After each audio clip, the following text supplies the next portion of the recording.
Managing stress has a very important part to play with respect to improving your quality of life, as well as improving the effects on your heart function over time. When we get a new diagnosis of a health problem, like congestive heart failure, there's a process we go through as we adjust. There's the inevitable crisis when you first learn that you have this problem. And then there's a period often for many of us of uncertainty and sometimes anxiety and fear as one struggles to learn what is this, number one, and what does this mean for me? What am I going to have to do? How is it going to impact my life?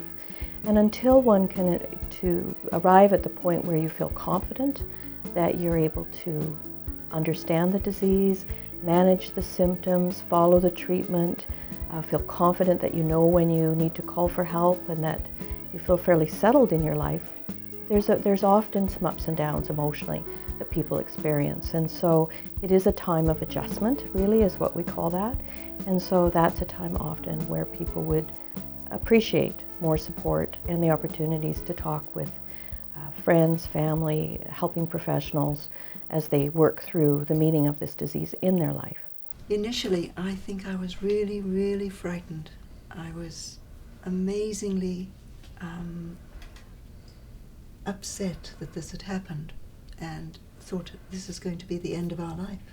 It's just more than I can accommodate. But with the support of the people in the hospital, in the Jubilee, and the support of people at the gym, I realized, no, this is, and Mike's strength, Mike's strength was amazing. And I realized that the two of us together were going to be absolutely fine. We have our heart function clinic that has a team approach, and between the nurses and myself as a social worker and our psychiatrist, Dr. Blaschko, we try to provide a continuum of care for the emotional, psychological needs that people have during this time, and as well their family members, because of course this doesn't just affect the individual, it's the families who are also impacted. You can't do it alone. And as much as we're all stubborn and we want to, right? But really reaching out and finding a support network that is there to help. So that's my first thing, right? Other than figuring out, well, what does this whole heart failure thing mean? I have a massive support group with all of the women that, and my husband is just a gem. I'm going to keep him. Well. Yes. Yes, I'm off to the Henderson workout after this session. That's why I'm... Oh, great. I'll be there this afternoon. Yeah. For many people have said this is an opportunity for them. This is the time when they've sort of hit the wall and say, okay, I need to learn some new tools to manage through this situation that will actually take me forward with many other situations in my life. When you've been diagnosed with heart failure, many people have questions about survival. How long am I going to live? How is this going to affect me? And our job is to help you improve your symptoms and potentially improve your survival. But it's a good time to think, how do I get my affairs in order?